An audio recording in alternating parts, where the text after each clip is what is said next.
What is up, everybody, and welcome to the Casual Wrestling Community Show.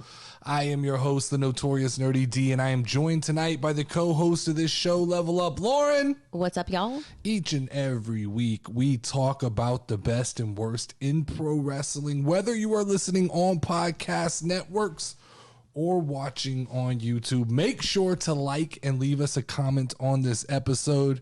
We have another 7 topics for you tonight, but before we get to that, a little bit of housekeeping. Last week's episode was cut short because we had a fantasy football draft we had to do. Yes, it did. So I'm going to win that as well as continue to hold this. Let's not get ahead of ourselves there. My fantasy football team's looking strong. Real strong. We did get some breaking news. The Royal Rumble is coming to our home city on January 28th in San Antonio, Texas. WWE announced that either today or yesterday. I'm not sure if I missed it yesterday or if it was just announced today. So lots of cool content will come around January 28th with the Royal Rumble. We'll see by then. Maybe we can get some like press credentials or something and get in like a sneak past a door that we're not supposed to be at. Ooh, that would be awesome. If they have one of those press conferences, I want to be in that back room. Oh, yeah. I want to be in that room asking those stupid questions. All right, we could definitely be at the level. Because I'm not backing down to Roman Reigns. Yeah. He gets an attitude with me. I'm jumping up there. We're going. Me and him. Roman going. Y'all gonna see me. Y'all gonna see me on the fucking news. Last little bit of housekeeping. You woke me up this morning and told me Pat McAfee is done with WWE for the foreseeable future. I don't think it's a permanent thing. It looks like football season was always going to be the thing that's most important to him. Yeah. So he's doing College Game Day, which runs through January. So we'll see if he comes back after that or if this is the end. Yeah, if this is the end of that run for him. Let's jump right into the news today. We'll start off with the top story of the week.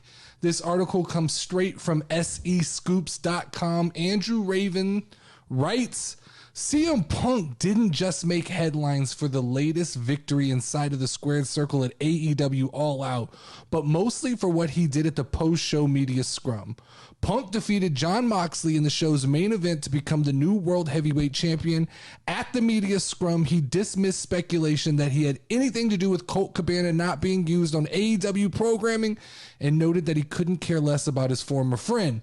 He ripped Hangman Adam Page for his comments during a promo earlier in the year on an episode of Dynamite heading into Double or Nothing, where he won the world title for the first time.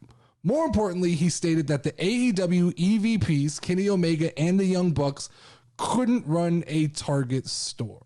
So the big question coming out of that article and coming out of just the world of wrestling is what the fuck is going on in AEW? I told you guys last week, like it couldn't have been better timing. When I started the new segment of the casual opinions of AEW, I told you guys last week that AEW was a fucking circus. And the fucking Barnum and Bailey showed up this weekend. It was all there. After you put on a half-ass decent event, you go into your post-media scrum and just completely negate everything that happened. And everyone bitched and complained and said, what are you talking about, circus? This is the real wrestling. No, man. This is the circus. This is the circus of pro wrestling. This is a big moment in AEW history. I think this is a turning point for the company. This is literally the divide of the company. This is going to be remembered. The only way to say this will be remembered is the AEW Civil War. Because the AEW, the IWC has parted. They've parted ways. There's two sides now. The IWC is fighting with the IWC. On one side, you have the indie darling fans who love the Young Bucks and Kenny Omega and Hangman Adam Page. Those are their guys. They're ride or die with the AEW originals. And then on the other side, we have all these people who are CM Punk fans. Yeah. Who are ride or die with CM Punk. He can do no wrong. Who's right in this situation? Who's wrong? Where does Tony Khan stand in all of this? Like, there's so many questions that have not been answered up until this point. Even after Dynamite tonight, it's still kind of all up in flux what's actually happening to everybody. A couple guys have gotten suspended. No real word on what's happening to CM Punk. I saw fake press releases being pushed around that CM Punk was released, but I can't confirm any of that anywhere. So Yeah. the internet does what the internet does. It's going to run with the story and go crazy with it. I will tell you one thing. I'll tell you one thing that I can take away from this whole situation. Tony Khan had the shittiest underwear in the world after that press conference. That man got up just in a pair of underwear full of doo-doo.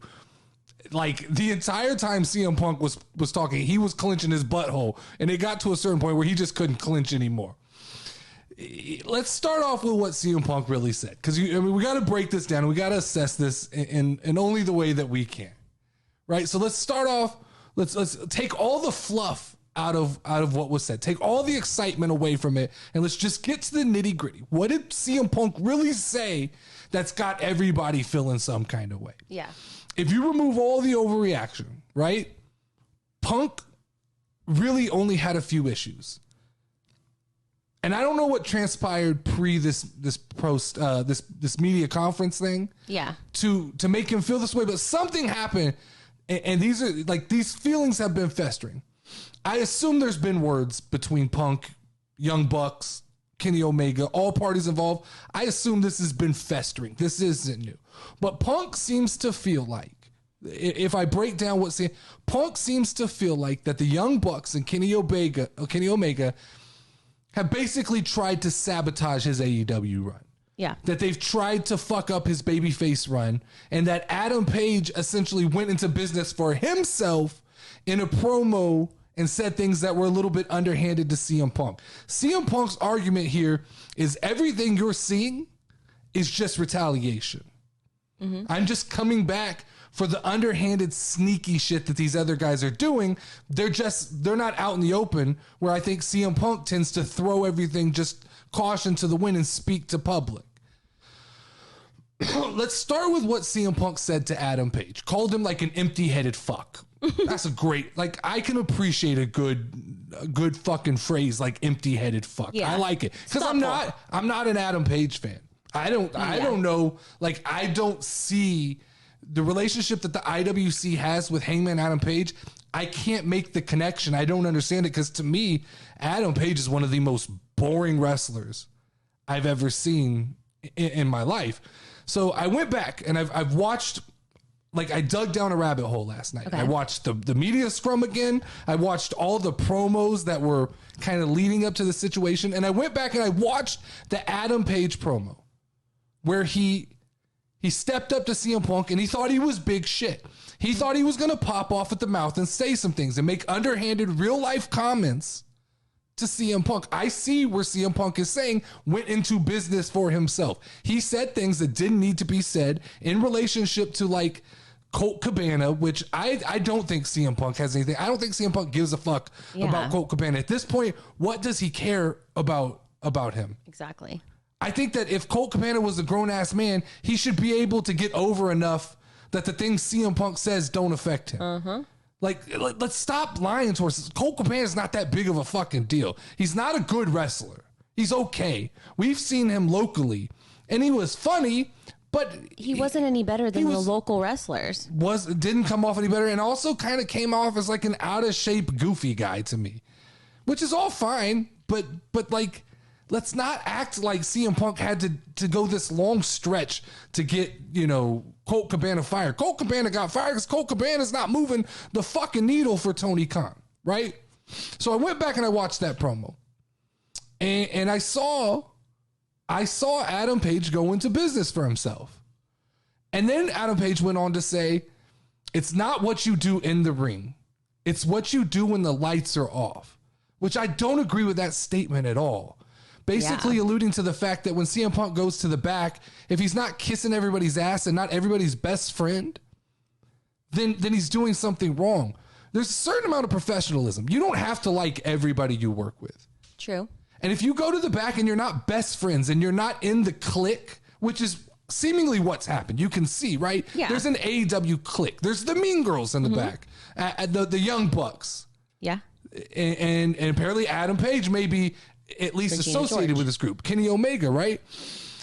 The problem is, it makes sense why AEW fans are the way they are. If these are the people they look up to, the Kenny Omegas, the Young Bucks, it's the same reason that Adam Page talks the way Adam Page talks. All of these people, Kenny Omega, the Young Bucks, the IWC, they feel this need to protect this world that they've created. They've created this niche little wrestling world, and they don't want it to change. They don't want people like CM Punk to come in. They thought they did because they thought CM Punk will come in and he'll play ball the way we want him to play ball. Yeah. But he didn't. CM Punk came in and goes, oh, there's a lot of fucking flaws here. There's a lot of problems in this company, and I'm going to try and help iron them out. And they didn't want to fucking hear that. They don't want the change. Adam Page, Young Bucks, Kenny Omega, they all resent CM Punk for doing everything they couldn't do. And what that is moving the needle. They had been at this for 2.5, 3 years, and they had built up a company that was sustainable. It wasn't blowing up the world. It had never had the attention it had on it until the night CM Punk came back.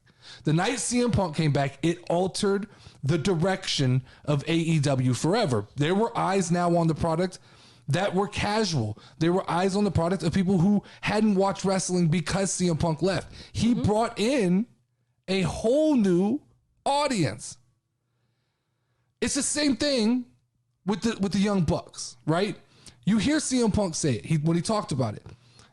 The Young Bucks tend to reach out and speak on the internet to their niche audience. That's who they want to talk to. Yeah. They don't like the new kid. They don't like CM Punk. So they got to get their group of mean girls, these IWC, these wrestling content creators who are the hardcore ones, the ones that think they know everything. He's got to reach out and they got to get them all against CM Punk. He tried to turn the Dave Meltzers. They tried to turn the Brian Alvarez, right? Yeah. These guys who fucking they jack off to like acceptance from the wrestling community. It's why I've said I don't want to do interviews. I don't want, like I joked about doing the media thing. I don't want to do that kind of shit because the minute you start doing that shit, you can't speak freely. Yeah. Because Triple H doesn't want you back there if you're critical of the product. Tony Khan doesn't want you back there if you're critical of the product. I want to get on a microphone and say whatever the fuck I want. Right? And not be held accountable to anybody. True. But they don't like the new kid. They didn't like CM Punk. And he came in and he made things different. For so long, they had things exactly the way they wanted. They essentially had the Young Bucks content roadmap. We are going to follow this roadmap and we're going to do the things we want. We're executive vice presidents. We control the show. Don't trip, people. This is why Cody Rhodes left. Like, it all fucking makes sense now. Oh, the first time? No, this time. The whole time. I mean, this is the only time Cody Rhodes left. This is why he left AEW. He looked around and goes, oh, these guys think the Young Bucks think they run the company. Yeah. And Cody Rhodes goes, I started this motherfucker. I'm seeing all my power slip away. Tony Khan, they're in Tony Khan's ear. I'm getting the fuck out of here. This is the time. Like, and I've even seen tweets, I think, by Brandy Rhodes. They're kind of like cryptic, but it feels like Brandy Rhodes is even hinting at, like, I told you this was coming. Yeah. Like, we knew this was coming. We all saw this coming. Yeah. Look, guys, everybody should know from the last 3 months of this podcast, I'm not a CM Punk apologist. I'm not a big CM Punk guy, but I'm going to be fair. I'm going to be fair in how I call this situation. I think CM Punk is a very good wrestler. I think he is an exceptional promo. I think he's very good at what he does. I think he has strange worldviews. He can tend to be a little bit of a prick and like a curmudgeon. I care less about that kind of shit when it comes to this situation. But let's be real. All CM Punk did, that's got all the internet pissed off, because everybody's pissed off CM Punk. All he did was take a shit on a bunch of crybabies. All these guys were crybabies. The Bucks, Kenny Omega, Adam Page. There were a bunch of crybabies who talked shit. They were the guys who talked. They were basically the IWC. They talk shit on the internet, and then when CM Punk stepped up and confronts them to their fucking face, they don't know what to do. Yeah. Now they're crying to daddy, right? We're not going to show up anymore. We're not going to show up on Dynamite. And they're essentially probably going to get CM Punk fired. And now, like I said, AEW Civil War. This is where it begins. People are going to take sides. And you know why this is Civil War? Because Tony Khan has no authority within his own company. He can't control anybody. I mean, you saw him. He has no credibility. Nobody will listen. Imagine wrestlers trying to get away with saying this shit to either Vince McMahon or Triple H. You're gone. I don't give a fuck who you are. We're not waiting. We're not waiting 72 hours to fire people. You're getting handed your fucking pink slip as you walk out of the media scrum. Here you go. You can go fuck yourself. Here you go. You can go fuck yourself. CM Punk, Kenny Omega, all of you. Get the fuck out of here. We don't have time for this bullshit. But Tony Khan doesn't have that ball. You know, fucking, he needs the Miz-sized balls. Yeah. He needs to go buy a Miz t-shirt, massive balls, because he doesn't fucking have it. Wait, who am I? Really, right? He looks so uncomfortable up there. I'm sorry, man. I shouldn't have said that. I mean, he was just playing damage control the whole time. But let's be real for a second. Because let's be real. If it's not Tony Khan, who has the most credibility inside of AEW? Who's the most qualified in AEW? Who has a bigger presence in pro wrestling and has achieved a higher apex than CM Punk in that company? Are you making me guess? Because I think I know who it is. Nobody. No, there's no guess, right? Guess. Jericho? No. Jericho's apex has never been higher than CM Punk's. There was a time, and I've talked about this, like with CM Punk not being the number one guy in WWE. But let's talk about who he was number 3 to.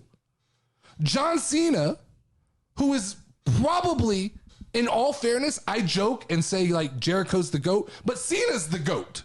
Cena's the greatest to ever do this.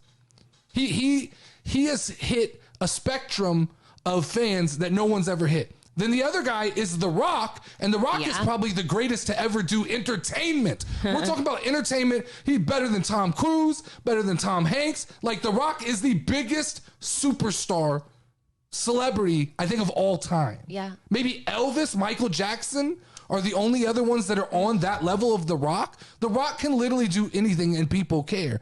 But who else is more qualified in AEW? The Young Bucks? No, they're not. They've never fucking achieved anything. Yeah. What you've in every indie company you've ever gone, somehow you've weaseled your way into being a champion. Cool. Kenny Omega? No. Not in the real world, people.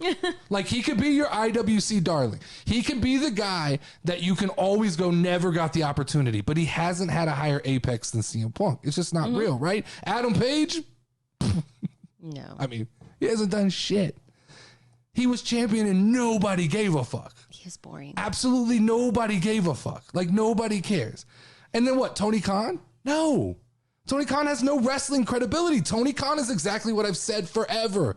He is a kid with a lot of money who can buy every action figure that he wants. But the problem is his action figures, they're not plastic. They have personalities. And now you went and recruited all these personalities that have no fucking chemistry. Because you got to remember, in every sport, in every company, chemistry is fucking important. And he didn't give a fuck about chemistry. He just said, I'll take that one. I'll take that one. I'll take this one. I want the Young Bucks. I want Kenny Omega. I want Bryan Danielson. I want Claudio. I want CM Punk. I want Eddie Kingston. I don't give a fuck if any of these guys like each other. Just put them all in a fucking company together. And what now? Nobody likes each other. You said Chris Jericho. Yeah. Jericho, while he's had a great career, I don't think his apex, the height of his career, was ever higher than CM Punk. But if there's anybody, like, I'll let the argument be made that Jericho's the guy probably who has the most experience and knowledge in that company. But here's the problem. All these guys still want to wrestle. They all still want to be the fucking man. So none of them can be in charge. So I just, look, even if, and I'm jumping here a little bit, even if, let's pretend CM Punk did want to get rid of Colt Cabana, right? Yeah. He did do this. He said, I can't fucking, Colt Cabana's a grown fucking man. Yeah. He doesn't need these EVPs fighting his fucking battle for him. And I said it earlier. Get over with the fucking crowd and make yourself so untouchable that CM Punk can't get rid of you. Because I'm tired of this sentiment in AEW that, like, being a good guy will keep you in the company, right? But everybody likes Colt Cabana. He should stay around. No, man, if you're not what's best for business, and MJF said it tonight on Dynamite in reference to Triple H, this is a business. Yeah.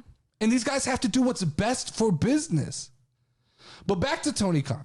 Because if you really want someone to blame, if you really want to point a finger, everybody wants to point the finger at the Young Bucks. Omega, everybody wants to point the finger at CM Punk. If you want to blame somebody, point your fucking pitchforks at Tony Khan, right? Because how did he let it get here? How do you just keep picking people with no chemistry? How do you fuck this up so bad? Now, there's one element of this that I think is being overlooked. And I didn't really want to talk about this because it's not, I don't know that's a super comfortable situation to talk about. Because I would say in this situation, I'm pro CM Punk. I think he spoke out of turn. I don't think there's different ways to handle this, but I think it has to be addressed. And this is the immediate thought I had, and I've mentioned this to you. Okay. I've played physical sports my whole life. I've been around basketball players, football players. I've seen guys take head injuries. I've seen guys with CTE. Why is nobody asking the question at this point in time? When I watched the media scrum, this is all I could think about. Why is nobody asking the question at this point? Does CM Punk have CTE? Some form of CTE. CTE causes erratic mood swings, outburst of anger. And I'm not saying this as a joke, because when I looked at him, something didn't look right. Something felt off with CM Punk. It did, like, I knew it wasn't a work in that moment. You could tell by his eyes. You could tell by his voice. Nothing felt like he was 100% in the moment. And we know CM Punk doesn't drink, right? This is the lifestyle he is. We know he doesn't do drugs, right? So unless that's changed, which I'm assuming it hasn't, go back and watch it. His speech was a little funny. Okay. His words, the way he talked, not slurred, but just, they were off.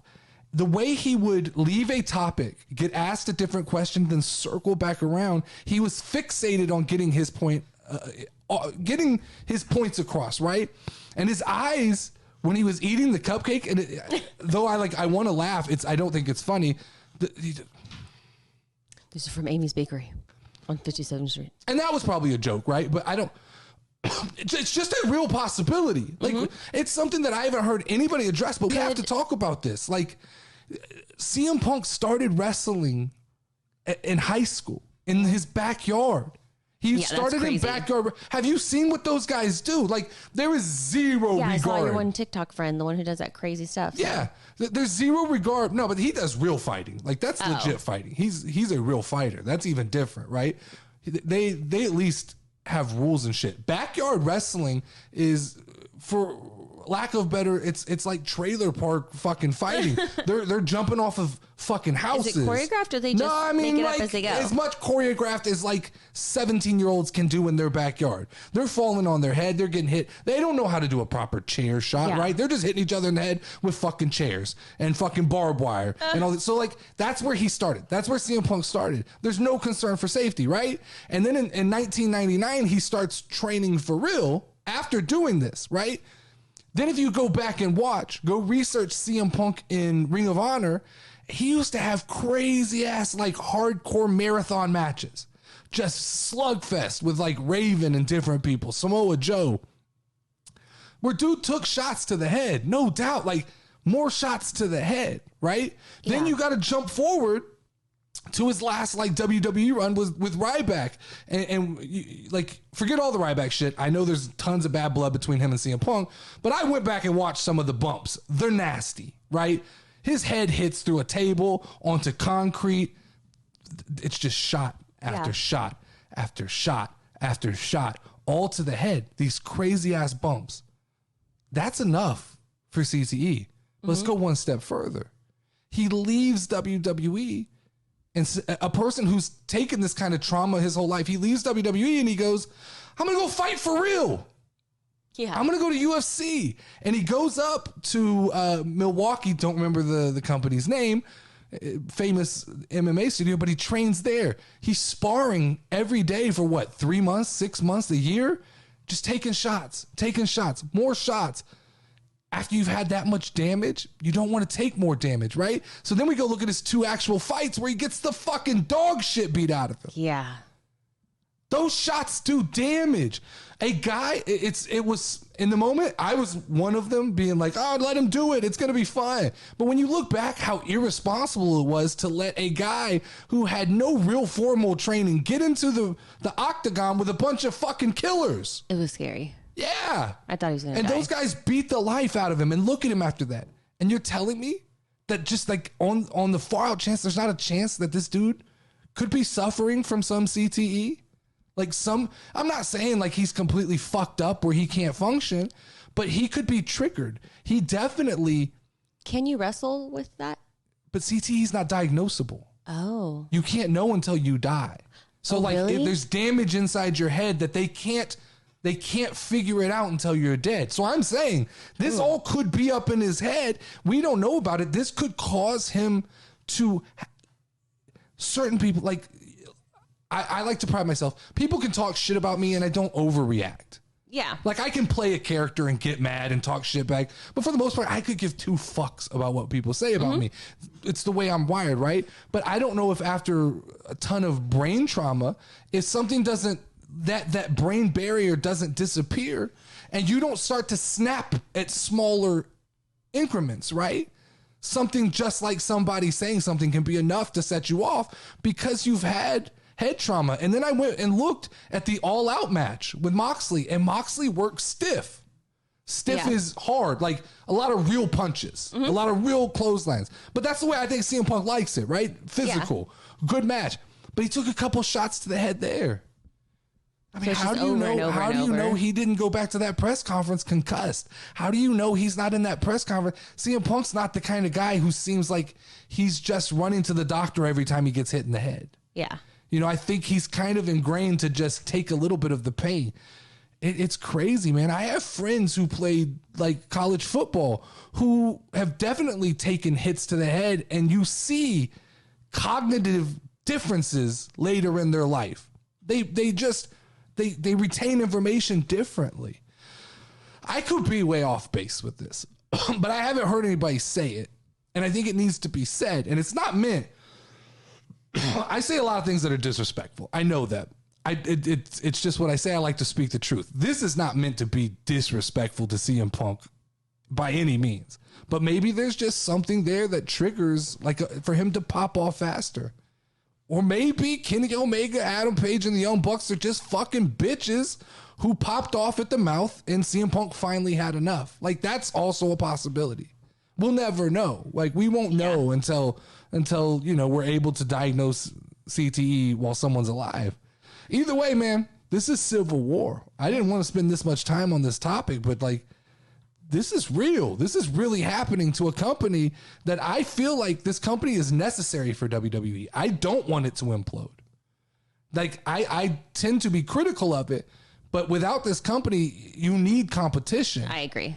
So, and now it's being reported that CM Punk is hurt. Oh. And they took the belt away from him tonight on Dynamite. Oh, right? God. Once again, though, this leads me to the CTE thing. Like, is his head all there? Yeah. Could they just look at him and go, he's not there right now. He's not there. We can't continue to have him wrestle. Could the foot injury have been a CTE thing? Like, how do we know, right? I saw him jump off that railing. I don't know that you break your foot doing that. Yeah. Could there be head trauma and concussions and things like that they're just not talking about because it's not great publicity for your company to go, yeah, we've got Daniel Bryan who suffers from this kind of thing, and now we've got CM Punk who suffers from this kind of thing.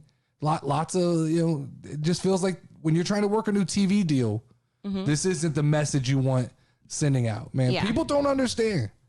And I'm probably going to say this later when I do talk about AEW again. People don't understand the repercussions if they fire CM Punk right now. If AEW fires CM Punk, there will be a drop in audience. How big is it? I don't know. But it will drop. There'll be a drop in your audience in a time where, like, they're already on shaky ground. He's the #1 merch seller in AEW. CM Punk is? Mm-hmm. Yeah. So, I mean, and the live crowds are going to turn on Tony Khan. I mean, I think I'm going to talk about it later when we get to the AEW segment of the show. But the live crowds will turn on him. All right. All right, let's move on to something else here for a second. So in other news this week, Ronda Rousey was quoted as saying, She was on a Twitch stream. Okay. She was playing video games, which she does often. She was quoted as saying, "I feel like I don't need the title. I've been liking my non-title run because Roddy Piper never really needed the title to make him great, you know?" Rousey said on a reason against okay. "And I enjoy not having all my stories be dependent on the title and also just having more storylines out there for women. So everything for the women almost always involves the title, and a lot of the men have non-title storylines all the time. And so I'm happy to take some non-title storylines to just give more storylines to the women total, you know." All right, that was a little bit of a rough fucking quote to get through. So my question, though, for this week is, it's a this or that, right? All right. And it's not directly related to Ronda Rousey, more so it was a question that kind of popped into my head. Should a pro wrestler, should a young pro wrestler, a hungry pro wrestler, should they be hungry for a title, or should they just be content with being part of good storylines? So the answer to this question, it's kind of philosophical, right? I had to get deep into my thoughts for this. This is the kind of shit, first off, that makes you appreciate Ronda Rousey, because you see she does have a respect for this business, right? The idea that this is, I'm trying to build towards other people getting opportunities. I like that. I think it was a genuine statement from Ronda. I don't think it's bullshit. I don't think she wanted the title at all. I think she enjoys just kind of the thrill of wrestling and being around the sport. But here's the thing. Titles are great, right? Yeah. We did a whole segment a week or two ago about how many titles you need to be in the Hall of Fame. Mm-hmm. Then Ronda Rousey comes out and basically shits all over my argument, because when you say things like this, it puts into perspective that titles really aren't important if you don't make titles important. True. But for Ronda Rousey, it's different. Ronda Rousey comes from a different sport. Her credibility, like, nobody's questioning her credibility in anything she does. She's a winner. Yeah. She's won. She's been a world champion in a different sport. So she doesn't need the validation. So for Ronda Rousey, this is a great attitude. You can come in and have this attitude because you don't have to prove yourself week in and week out. Your job's never in jeopardy in WWE. As long as you want to be there, you're there. And I think, we're going to get to see all these crazy storylines. Ronda getting rested. This will add longevity to Ronda being able to be in the WWE. But that's not really the question that I wanted to answer. It wasn't about Ronda. That's what I said, right? I want to answer the question. The question that I want to answer is, should wrestlers want to be the champion? I think that's what fuels a lot of young wrestlers, right? As they get into this business. Look at Liv Morgan talking about it. Liv Morgan talks about this, what she wanted her whole life. Mm-hmm. That's what fueled her to this moment in time to get to where she is, was she wanted to be a champion. She didn't want to just be in interesting storylines. Mm-hmm. She wanted to hold the belt up. You have people like Kevin Owens and Seth Rollins who can go on 1 and 2 year droughts without a title, and they're able to stay relevant for long periods of time, right? Yes. But they're exceptions. They're not the rule. Most people can't do that. It's hard to stay relevant if you're not winning. It's just what it is. That's why I commend Seth Rollins all the time for being possibly the best loser. Mm-hmm. He can lose a match and then come out on the other side. Oh, yeah. More respected than he was when he went in. But I think there's a deeper question. There's a deeper philosophical question to this. Do the titles make the wrestler? Or do the wrestlers make the title? Because like with Liv Morgan, I think the title was the dream, right? That she aspired to. But putting that spotlight on her has exposed that she might not be ready. Like skill-wise, she might not be ready for the title.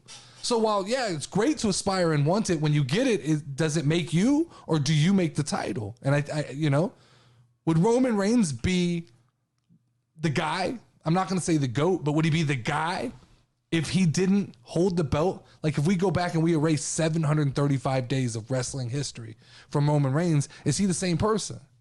No. Did the title make Roman Reigns, or did Roman Reigns make the title? I think that if I'm a wrestling company, to answer the question, I want my guys to want to be title. I don't want them just to be content with being in good storylines. I think when you become content, then you're complacent. And when you're complacent, you lose the fire. You see it with Kevin Owens. You see a resurgence, right? Mm-hmm. I think that Kevin Owens, while he was able to maintain, he was able to just kind of go with the flow, continued putting on hella matches. But at a certain point, I think Kevin became content with, I'm never going to be in the title picture again. Vince doesn't appreciate what I'm doing. So I think that, you know, you see him, he's probably on a path towards the title again. That kind of thing fires him up. So yeah, I think I want my wrestlers to want to be champion. I agree with you. You definitely can ascend to a level. You can get to a level where you can be bigger than the title. Guys like The Rock and Stone Cold did it, but not everybody's going to be that. And so I don't think you want everybody with that mentality. And not even that Ronda Rousey is content. Maybe she is. I'm not sure. Like, she may be content with where she is. I take it as that, like, she knows that she's Ronda Rousey, so she's going to get attention no matter what. And so she would rather give the other women the opportunity to get that attention. I agree. That's what I took. No, I do. I agree with that. But yeah, if it has to be this or that, I want my wrestlers to want to be champion. Me too, because you have to have something to aspire for. All right. So speaking of guys wanting to be champion, Monday night we saw the return of the monster Braun Strowman. The IWC, from what I could tell, was upset by this. They didn't like it. They didn't want to see Bray Wyatt return to the Bray WWE. Wyatt. Yeah. So my question is, Lauren, on a scale of 1 to 10, how surprised are we that we saw Braun Strowman return to the WWE, and how surprised are we that the IWC didn't want this to happen? I'll go first. Okay. I'm like a 6.5 out of 10 on Braun returning to the WWE. Like, I had mentioned it numerous times, but the internet had kind of beat me down and told me he's CYN. He's control your own narrative. He can't come back. Then Karrion Kross came back, and they still were like, no, he's not. Then Braun came back. So it's like I expected it, but people talked me out of it. I still really thought we'd see Bray Wyatt before we saw Braun Strowman. Just what I thought. I'm still confused on what's going on with Bray Wyatt. Is there contract negotiations even going on, or is it just a bunch of internet bullshit that keeps getting thrown around? I do love the way, though, that the WWE brought back Braun Strowman. I like it. Immediate credibility by coming out and just fucking up 8 guys or 12 guys. I'm at 2, 4, 6, 8. 8 people, right? Mm-hmm. Just destroying those guys. Alpha Academy and Los Lotharios, they're jobbers. That's their job to do that. Jobbers. I hate that term. I'm not going to say jobbers. They're enhancement talent right now. It's just guys go through cycles. Yeah. I don't think I love the Alpha Academy. So no disrespect meant to them. They're just in a phase right now where they're enhancing other people's careers. But the New Day and the Street Profits, those are pretty credible groups right now. And for WWE to allow Braun to go in and like a wrecking ball just run through them was an exciting choice to me. It worries me a little bit for Angelo Dawkins, a guy who was kind of building himself up to be a strong guy and a monster. All of a sudden, we see Braun Strowman run right through him. Yeah. Just level him 2 or 3 times and just kind of deflate like, oh yeah, Angelo Dawkins may be big, but he's not Braun Strowman big. Mm-hmm. He's not a monster. I think he's safe because it looks like Braun Strowman's going to SmackDown, so he won't have to deal with him on a regular basis. And the crowd tends to forget about this stuff pretty fast. I thought the car being flipped over, that was a nice little nod to like this whole Triple H foreshadowing of things. Yeah. It was kind of cool because when we saw it, we go, oh shit, you know what that is? That's got to be Braun Strowman returning. Yes. But I had no clue that was the moment. No. I kept telling you I want Kevin Owens and Sami Zayn to somehow, or Kevin Owens to come out and interrupt that and then call out Sami like, hey, man, see what we could do together. Mm-hmm. We're the number 1 contender. Whatever. I'm just excited for that to get to where it is. As far as how surprised I am that the IWC fan base is mad at Braun Strowman or mad at WWE for return, this is a fucking 0. I'm not surprised at all. Yeah. Like, this is who this is who these guys are. They hate everything that's fun. They don't like guys that they can't relate to. If a guy's not 5'10" and flippy flip, or 6'3" and fucking 475 pounds with a gut. Like, if they don't look like me, they're not happy, right? Yeah. The IWC doesn't want these, like, fucking monstrous men. They get mad every time I talk about, like, the giants of WWE. It pisses him off. But Braun looked fucking good, man. Yeah, Braun looked fucking good. He looked like a monster. I didn't know a guy that was already in pretty damn good shape could look even better than before. Mm-hmm. Question is, okay, what is Braun Strowman's goal for his return? Is he coming back to fucking wreak havoc? Because it looks like he's going to be SmackDown. Yeah. They said he's going to, I'll see you on Friday on SmackDown, is basically what he said. Yeah. And I think that's where he ends up on the roster. That 2 hours over there on Fridays, that Fox show, SmackDown, lots of gladiators on that show, man. SmackDown is quickly becoming the wrestling show of grown-ass men. Like, not little baby boys. This is the grown-ass men. None of this 5'10" flippy boy shit. This is grown fucking men. If you aren't 6'4" or taller, take your ass over to the kiddie pool at AEW or Monday Night Raw. Because SmackDown is where the fucking men reside. Damn. Braun Strowman, Roman Reigns, Karrion Kross. He's 6'4". He's a big boy. I didn't think he was that tall. He's a big boy. Gunther, big motherfucker. Sheamus. Gunther's like 6'3". Oh. These are all big boys. These are big motherfucking men. Like, we're going to have some gladiator battles on SmackDown. I am so excited for what is to come out of this. Yeah. Braun and Gunther, that excites me. That would actually be really cool. That excites the shit out of me. Oh, no, I didn't. What? I thought that I did in my fantasy draft. Oh, we'll talk about that a little bit. I think, though, to me, Braun Strowman, from everything he said in all the interviews leading up to this moment, I think that he's at the point where he's okay putting people over. He's okay coming in and enhancing other people. And so I think if they slow play this right, if they don't rush it, and they let Braun dominate SmackDown for a little bit, and then build towards a big showdown between Gunther and Braun Strowman, that's like a WrestleMania quality match. I could see that. I could see them on a collision course to bump heads at WrestleMania. It would be a hellacious match. Two fucking barbarians. That would be awesome. How surprised were you? So I was surprised to see him that night. So that night I was probably like about an 8 because I agree with you. We saw the car crash. Thought it was going to come. Didn't think it was going to be that night. And then what was the second question? How surprised? You don't have to answer that one. Oh. How surprised were you that the IWC shit all over something fun? Not at all. Zero. Nobody ever is. All right. So this is the moment that I'm sure everybody's been waiting for here. Okay. There was lots of good wrestling this last weekend. I've heard mixed reviews on All Out. I didn't watch it. I've watched the CM Punk match. I watched a little bit of the Jericho and Bryan match, but I didn't watch the whole thing. I heard positive things about the Worlds Collide. We watched 1 or 2 matches from that. But the Big Daddy show, the Big Daddy Stadium show, Clash at the Castle, was the only event that we watched from start to finish. So this week we're going to start a new segment where we grade, or I grade, the matches from premium live events or even just the main events from Raw and SmackDown. I'll give them a letter grade like they're like it's school, and then we'll call this segment Grading on a Casual Curve. All right. We'll get some fancy music.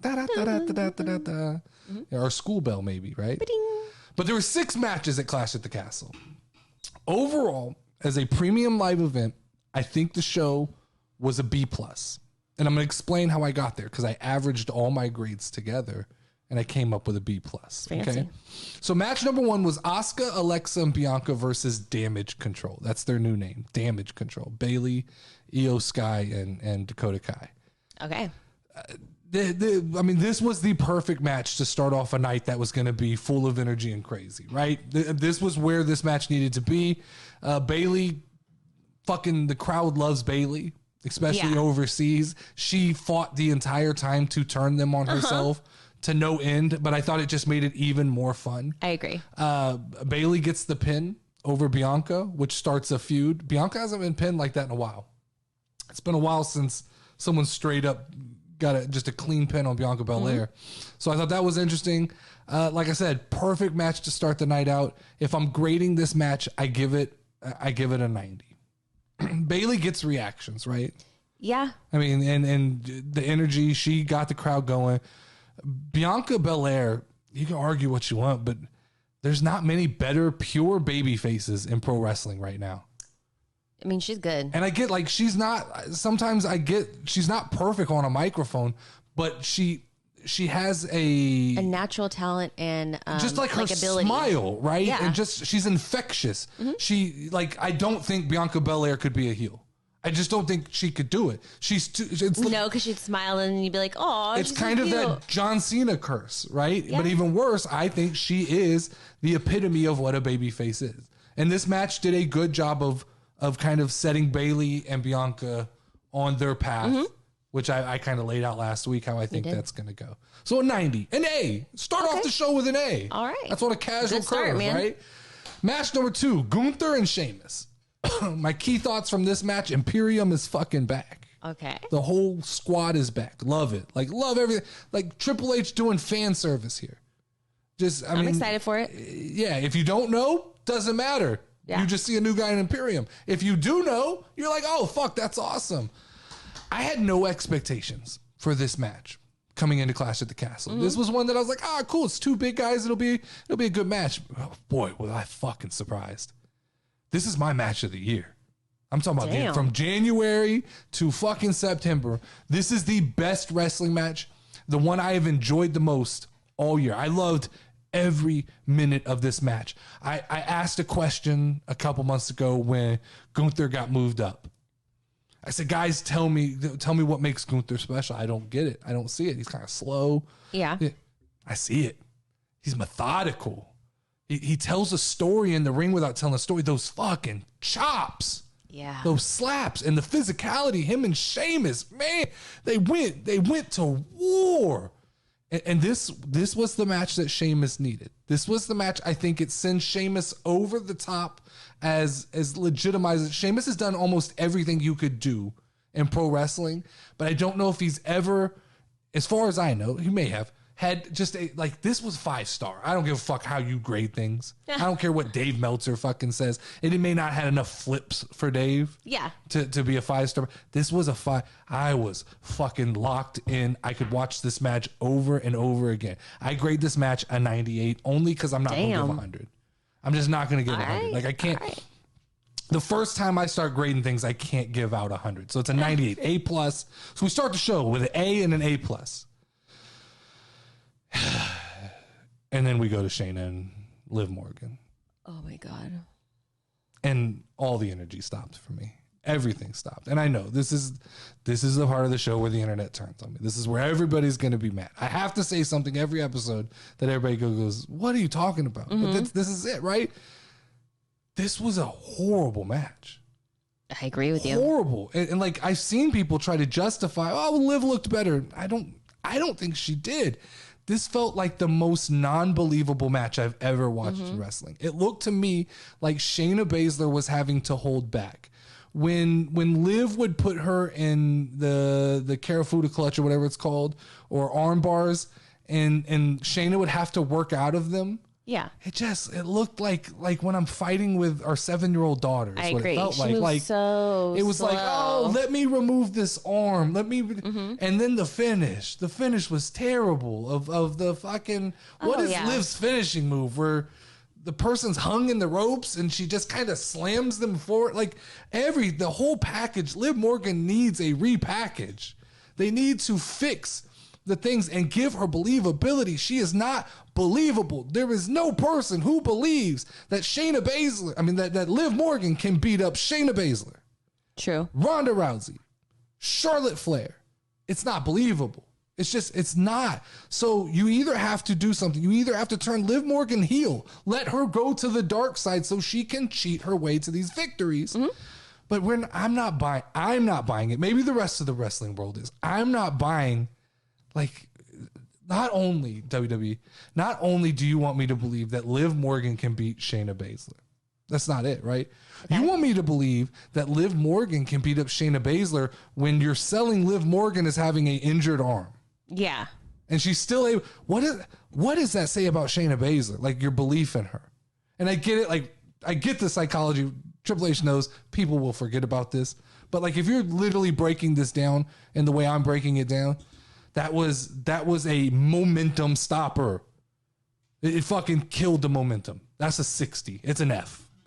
That's as low, and that's as low as I'll go. I'm not giving a 0. That's a 60. That's an F minus. Okay. It's a failing grade. That match was, nothing about it excited me. Yeah. So then we switched over and we got Edge and Rey Mysterio versus the Judgment Day. Good match. Yeah. Solid. It was everything. Like, it's one of those matches I could have sat down with you and told you this is what's going to happen. This is going to how it's play out. Only thing I had booked different was the finish. I thought it had some cool spots. Edge doing the spear off of the apron was a cool ass moment. Still confused on how we're booking the Judgment Day, because you keep telling me they're important, WWE, and they keep posting Instagram posts about how they run WWE. Yeah. But as far as I'm concerned, all I've seen them do is what? Turn Dominic? That's it. True. So finally we got Dominic's turn. He turns on Edge and his dad. But like, is it, once again, this goes into believability. Do we really believe that even heel Dominic stands a chance against Edge? No. He looks so uncomfortable. I agree. He looked uncomfortable in those black clothes. He looked uncomfortable as a heel. He's another one of those guys that just doesn't look ready for the moment. And it's nothing. He's young. Send him back to NXT. Let him gain the confidence. Other takeaways from, and this is, I'm going to lump in Monday Night Raw with Clash of Castle here. Okay. Rhea Ripley should be the clear-cut leader I of agree. Judgment Day. 100%. Feature her. She is over with the fucking crowd. The poppy stuff, her fucking attitude. You can tell she's finding a rhythm. Let's speed this up. Let's stop trying to sell us that Finn Balor's the leader. Stop trying to sell us that Damian Priest is. All I've seen is these two guys get beat up week after week after week after week. Rey Mysterio beats up Finn. Edge beats up Damian. They end the Clash of the Castle match huddled in the corner laughing. You just got beat. Yeah. And you're laughing because Dominic now beat up his dad. And like, I don't get, what are you guys running? You're not running. You're not running Monday Night Raw. You're not running WWE. Dominic Mysterio needs to literally lay into the Eddie Guerrero shit. The crowd is chanting, Eddie's not son? your daddy and Eddie's son and stuff like that. So you're saying that he should pretend like Eddie is his... He should go out into the ring with Rey and question it at this point. Yeah, that's crazy. It would make for a real twist, like a realism spot. The crowd already somehow stupidly believes that, like, that's his real dad. That's his real dad. Yeah. So, like, fucking play into it. That's the moment when you play into that. And, I just don't know how uncomfortable that makes, like, Rey Mysterio. Maybe there's a fucking solve. But that match, I give an 89. 89. B Fair plus. Not only because, or no, I give it an 80. Sorry, it's an 80. It's a B. Only because I didn't like the finish. I thought Judgment Day should have won and then Dominic should have turned. I don't love that every time I see Judgment Day, they're beat up. True. They're not running anything. True. All right, then we go to Riddle and Rollins. It's the build-up that made this fight, right? They've been building this for... This has had a long build-up. These two guys have chemistry, man. They get in the ring, it looks like a real fight. It feels like a real fight. The backstage segments, the interviews, the parking lot, like everything about this is right, but this is just the beginning, so I don't... you have to grade it on a curve. This is the match that makes me go... Fuck, I wish those titles, the two world titles, weren't unified. Because this would have made a hellacious WWE title match. Yeah, if these two guys were fighting over the title and Roman didn't have both, that would have, like, they got to figure out that title situation. But that match, 89, B plus, only not a 90, because I know it's going to get better. I know Extreme Rules is going to be better than this. And I know Survivor Series is going to be better than this. There's a progression. And so I have to leave a headroom for these guys so that I can grade them on a curve. They're going to go better. And then you have the main event of the night. Roman Reigns versus Drew McIntyre. Key thoughts from that match were, I haven't stopped singing Broken Dreams since Clash of the Castle ended. Like, that entrance was epic. They did such a great job of building Drew McIntyre to be the real deal. I almost feel like, though, it's a waste of Drew McIntyre. They spent the last 2 years building him up to be the guy who was capable of beating Roman Reigns. then it all kind of implodes and he doesn't do it. But Drew's a fucking star, man. People love Drew McIntyre. The crowd loves Drew McIntyre. The online response to him losing people were fucking hurt. Man, Roman Reigns, the saga continues, right? The legacy continues. And it was the right thing. As much as like I even wanted Drew McIntyre, I had finally come to terms with like Drew is the guy to do it. If we're going to pull the Band-Aid off, let's do it now. Yeah. And then they fucking pull this thing. And this has been the knock on Roman all along, right? He's the champion who can't win by himself. Yeah, he's a bad guy. That's what he's supposed to do. Mm-hmm. This is how he's supposed to do. And you get the perfect opportunity, right? No Usos. No Paul Heyman. He's there by himself. This was it. This was Drew McIntyre's moment. And Triple H swerves us and he brings out the youngest of the Usos, Solo, I think his name is. Solo, something like that. They bring him out perfectly. The timing was perfect. They let them have this great match. And Roman is still fucking champion. And you guys have to understand. Like everybody who doesn't see the brilliance of Roman Reigns at this point, like we're 730 something days in this thing. Yeah. Roman has levels. He's got speed changes. Roman, he's not one dimensional. He has grown. He can have these brutal battles with Brock Lesnar where you need tractors and just punches and physicality and screaming. And then he can have this kind of, I told you when we paused the match for a little break to grab snacks or whatever. And I said, there's 30 minutes left. I said, there's no way. I said, something's happening, right? Bray Wyatt's coming. Karrion Kross is going to get in the ring. There's no way this goes 30 more minutes after like 15 minutes. I don't know what the official time on that match was, but it was a long match and it never got boring. So Roman has levels. He has speeds. He can do it differently at different times. And the Money in the Bank cash-in attempt, perfect, right? It didn't interfere with the match. But it was in the back of everybody's mind. I told you, what if this is it? Like, what if Theory cashes in right now? And to have Tyson Fury drop him was great because this is kind of becoming a thing. Everybody kind of hates Theory right now because he was the Vince guy. Yeah. So it's kind of a little running joke right now that Theory, almost every premium live event's probably going to run out. Somebody's going to knock him out until they don't, right? Yeah. Until the one time that they don't knock him out and he's able to cash in and it'll be a surprise. So it's like, oh shit. That's clever booking. So that match, main event 95. Was it better to me? I mean, the theatrics and everything about the match was better than the Sheamus and Gunther. But the Sheamus and Gunther match, for some reason, I don't know what it was, captivated me in a way that I've never been captivated watching pro wrestling. They just worked well together. Chemistry, just physicality, just... So Gunther in the press conference said that he felt like Sheamus was underestimated. Underappreciated. Yeah. And I definitely think that because I know I've felt that way about him before. But that's what I was saying. I think that this was the match that kind of takes Sheamus and puts him on that top level. Mm-hmm. We finally can put him up there and go, all right, he's done everything. It opened up my mind to him in a different way. I'd still like for him to win. I think he needs the Intercontinental Championship to be a Grand Slam winner. And I could see Gunther dropping it to him and then winning it right back. Yeah. Like, I think there's more there. Like, do not end this. Yeah, for sure. We can go farther with Sheamus and Gunther than we did there. So when you average out all these scores, you average out all my scores that I had here. I had looks like a 90, 98, 60, 80, 89, and 95. You get an 85.3. So it's just right on the line of a B+. Yeah. That's a B+.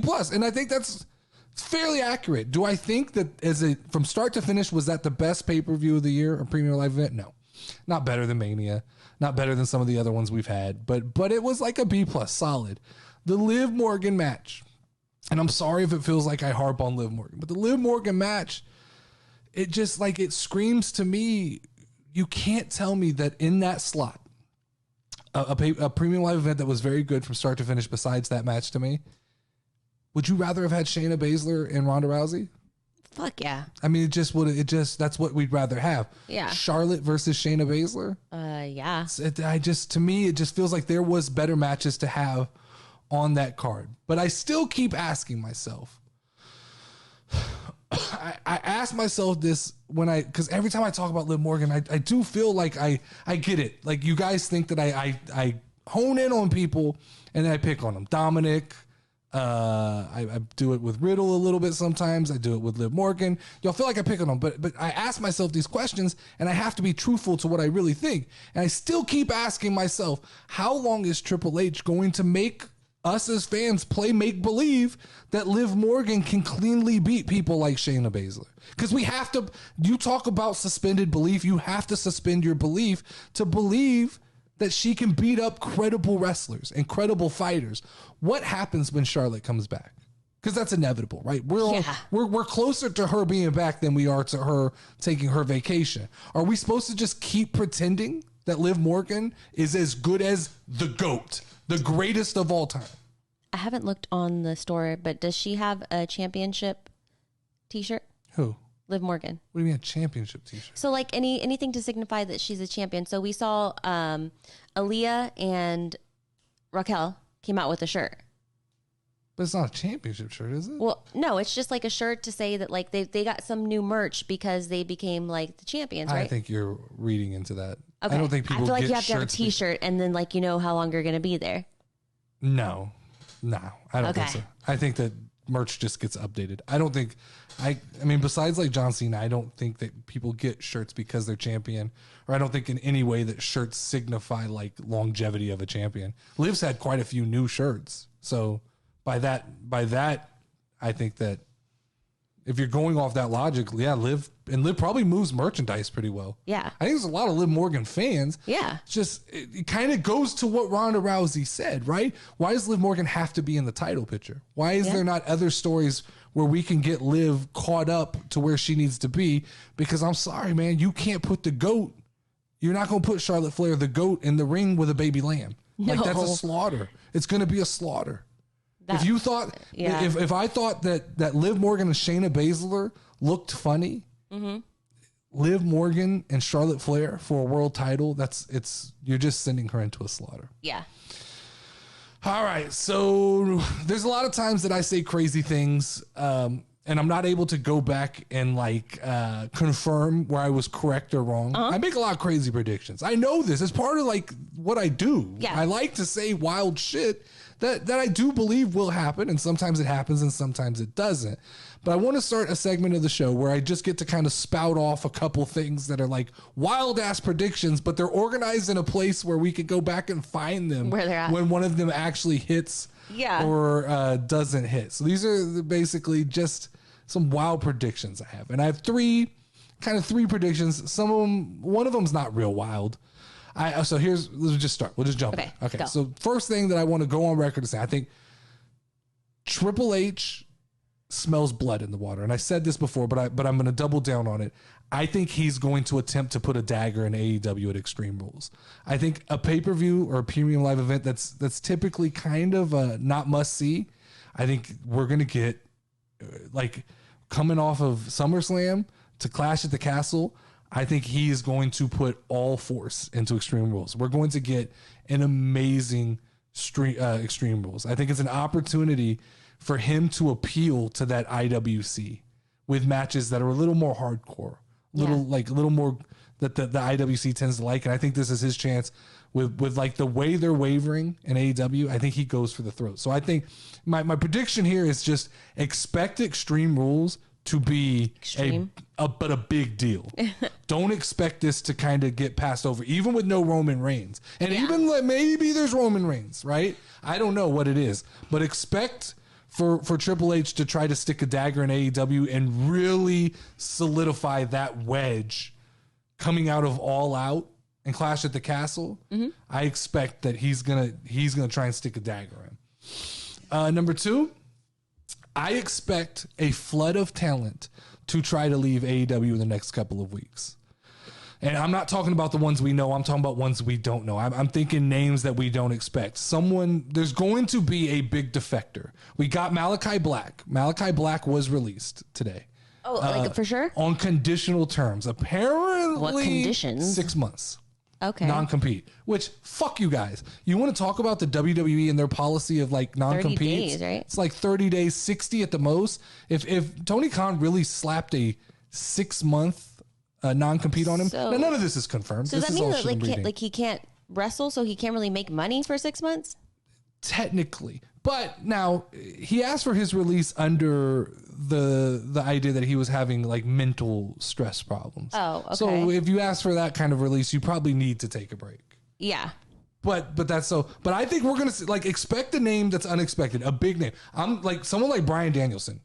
Ooh. One of these guys, like, we're gonna get a big name. Someone like Miro or one of these big AEW guys is going to pull the trigger, and they're going to be pissed off. This situation is far from over, and the honeymoon is over for a lot of these people. A lot of these people who jumped ship and thought that the grass was greener are going to realize that this is a cesspool now in AEW, and that Tony Khan has no control. So I expect all of this is a perfect storm with Triple H seemingly becoming the preferred booker.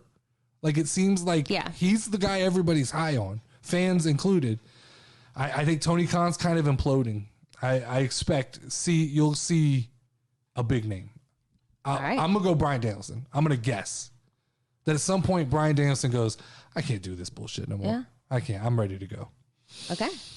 Third one is, I don't think Pat McAfee comes back. And I know at the beginning of the show, everybody's alluding to, and I see all the internet talking about he'll be back in January, February. I don't think he comes back. I think that football is his focus. I think that some of the Vince McMahon shit might have scared him a little bit and tarnished just being seen with Vince McMahon. I'm sure the internet reacts accordingly and attacked him a little bit. I think even coming out of football season, I don't think we ever see Pat McAfee full-time in WWE again. I just don't think so. I think the college game day thing will go amazingly, and that's awesome. I like, and no ill will or shot towards Pat McAfee for that. Fucking dude's just living a dream. Yeah. Got to be an announcer in WWE. You're going to transition right into doing college game day. Like, that's fucking awesome. I just don't see a world where I just think there's always going to be another football opportunity for him. Yeah. And I don't think, like, to me, he will be more of a Logan Paul, where he'll come back, he'll do some special events, he'll help out. I think he's always going to be a part of WWE, because I think he was accepted that way. Mm-hmm. But I don't think we'll ever see, and I could be wrong. I hope I'm wrong. I just don't think, I don't think he comes back on a full-time basis. Yeah. All right. So last week we started a segment where I gave my casual opinion on what is going on in Tony Khan's universe.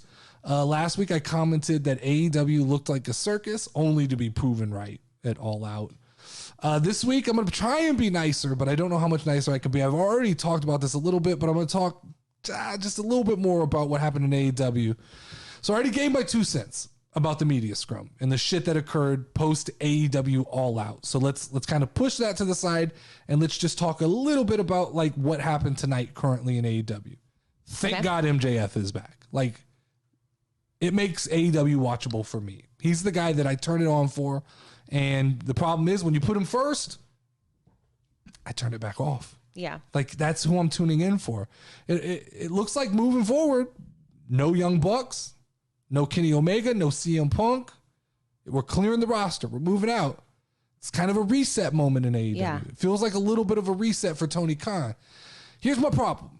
Tony Khan had the opportunity to come out first thing, right off the bat, and take back control of his company, to really reinstate himself as the head honcho, to cut a promo and just tell the world, yeah, we're going to get rid of the idiots. Instead, he started off Dynamite with a pre-tape promo from the back because he's scared of the crowd. He's afraid.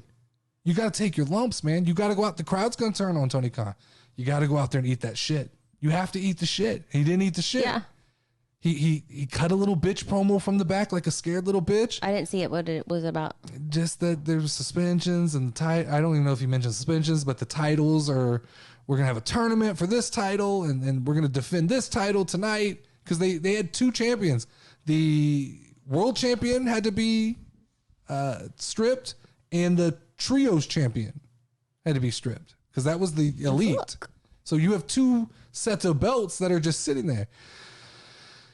I don't love what he did. Then so you get MJF, the show starts with MJF coming out, did the best he could with the awkward situation, because basically he's got to come out and he's got to cut a promo against a pay-per-view that's supposed to be like their WrestleMania. Yeah. And none of that shit matters now because those guys are all gone.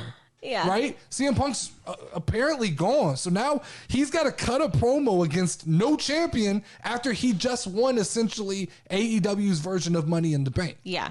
So he's a guy with this poker chip that nowhere to play. I don't know who the fuck who am I cutting this promo on? Oh, I'm just going to cut out. All right, so I got to cut it on the crowd. Well, he does the best he can by doing the old, I love the crowd, and then turning on them halfway through. Then Moxley comes out, right? And I thought Moxley's speech, best part of AEW tonight, saving grace of the show. He spoke with passion, no nonsense, basically condemned all the fucking idiots in AEW and just said, I'm here to wrestle. Let's turn this back into what it really should be, wrestlers who care about wrestling. And if that's what you want to sell me on what AEW is going to be, I'm fucking in. I'm in on that message. You can't, but if it's got to really be that, you can't be the smoke and mirrors that they've been doing. But Tony Khan had the chance to get rid of the cancers, to get rid of the bullshit. He could have come out. If you want to make a strong statement, Tony Khan walks out there first thing on television, looks into the camera and says, Kenny Omega, the Young Bucks, CM Punk, they're fired. They're all gone.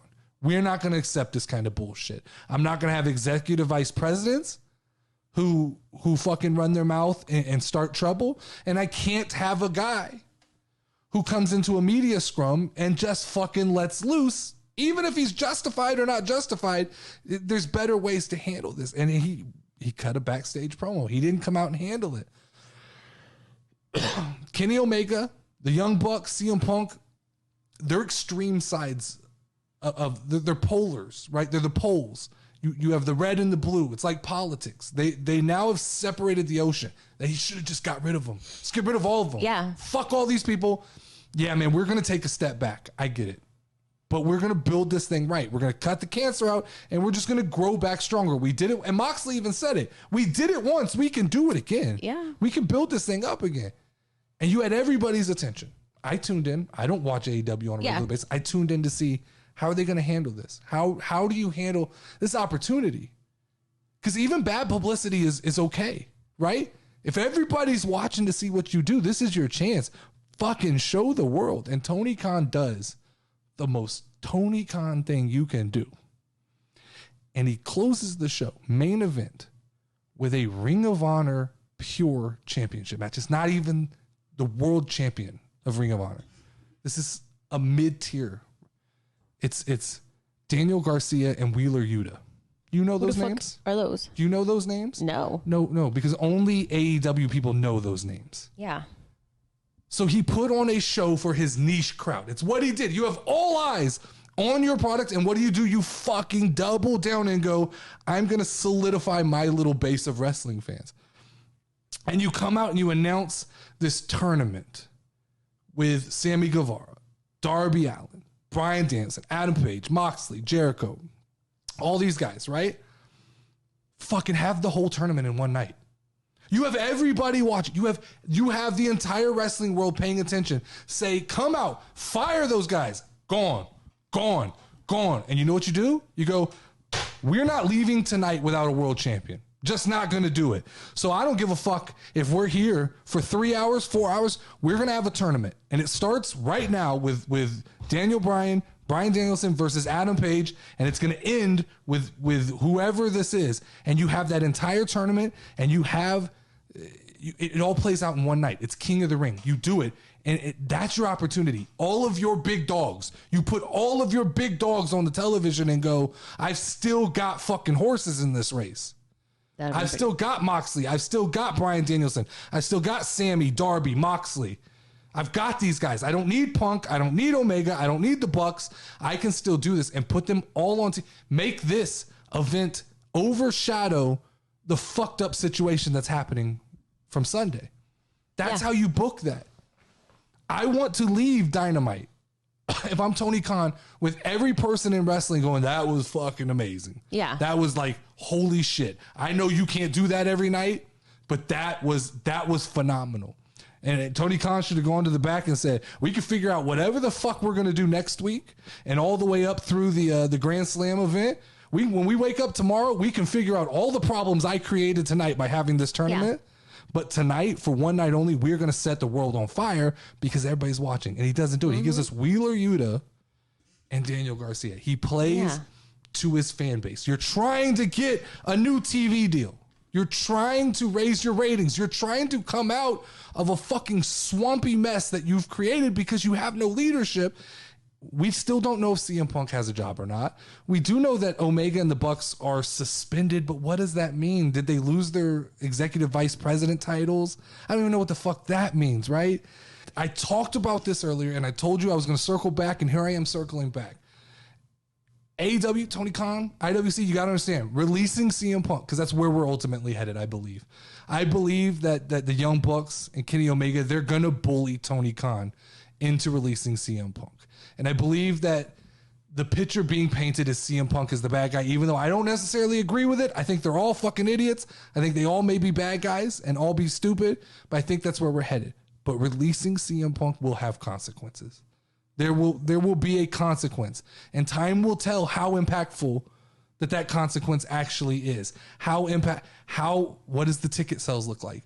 What is the TV? You're trying to work out new TV deals. If I was Tony Khan, you might as well just cut the ties, come out of this motherfucker looking like the boss. Yeah. Right? Fire them all. Fuck it. Rebuild from the ground up. Dragging this out, it's going to get messy. CM Punk's going to talk. Kenny Omega's going to talk. These guys they're fucking, like, they have these tendencies. They're bitch-ass tendencies.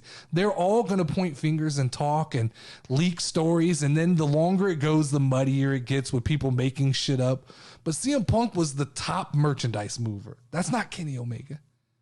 Kenny Omega's not moving T-shirts like CM Punk. The Young Bucks aren't moving T-shirts like CM. He was the draw. He was the guy. So there's two ways to think about it, right? Fire them all, or just admit you're a bitch and keep them all and go, these guys, they move the needle. I got to keep them. We got to keep moving forward. But the crowd, to me, like tonight, I watched Adam Page come out. They don't know what to do with him because CM Punk just shit all over him. Yeah. So the crowd's fucking confused because they're like, are we supposed to still like him or not? Are we supposed to side with CM Punk or not? What's next for CM Punk? Like, if he is released, what's next for CM Punk? Is that it? Like, did we see CM Punk's final match? Did he go out as a champion? That's kind of cool. Yeah. Like, it's actually kind of cool for him. True. Fuck it. I went out as the AEW champion and they fired me. That's cool. But Tony Khan, like, it almost feels like a guy who went down and hid in his bunker. Tony Khan's Mr. Come Out before the show. Mr. Put himself in front of the camera. Mr. Like, it's all good.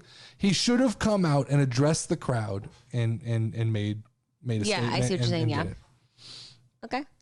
All right, so that's all the real wrestling shit we have. If people want to tune out to that, what we're going to do last here is, I know we've been going a long time, but we're going to talk about, we're starting a wrestling fantasy league, and we're going to start it two ways. That's not the right thing. It's the fourth one. Oops. There you go. Ooh, there we go. Yeah. So we're starting a wrestling fantasy league, and it's called Drop the Belt. We've talked about it before, but we're gonna do one between just me and you, which we've already drafted, and the draft will be up online sometime next week. But we're also gonna do a second league where we invite some people who watch the show in. So if you want to be a part of that, if you've made it this far into the podcast, this is your reward. Congratulations. Leave a comment that says you want to be a part. I think we can take up to 50 with us two. We can. Okay. You know what? We'll play together in that one. Oh, okay. So that we can have 14 other people in our fantasy wrestling league. Sounds good. We'll work together in that one. All right. But so it's cool. I'm going to go over some of the rules. I discovered this because I thought everybody's doing fantasy football and that's fun, but not everybody's a fucking football fan. I thought it would be cool to do fantasy wrestling, and then I came across this website, and whoever is doing this is putting a ton of work into this. And it's actually like, we pay for it. We pay for our league, but then everybody else who joins is free. Yeah. So anybody who wants to join our league, the 14 people that we select to join our league, well, you just make an account and you get to play, and we draft, and it's fun. It runs through December. Basically, you get like 20 points if your person wins. You get 20 points if your tag team wins. DQs, countouts, 15 points. Squash matches, 10 points. Gauntlet matches, 10 points. All kinds. Like, you could go Opening on. the show. It's dropthebelt.com/home/rulebook. Yeah, opening the show. There's all kinds of these weird stipulations that are fun. Whoever the camera turns off on. But we drafted our teams, and we drafted in our league, because there's only 2 of us, we drafted 12 people each. Mm-hmm. And so your roster read it to ended me. up being Bianca Belair, Dexter Loomis, Io Sky, Johnny Gargano, Karrion Kross, Kevin Owens, Liv Morgan, Madcap Moss, Montez Ford, Seth Rollins, Sheamus, and Theory. Solid roster there.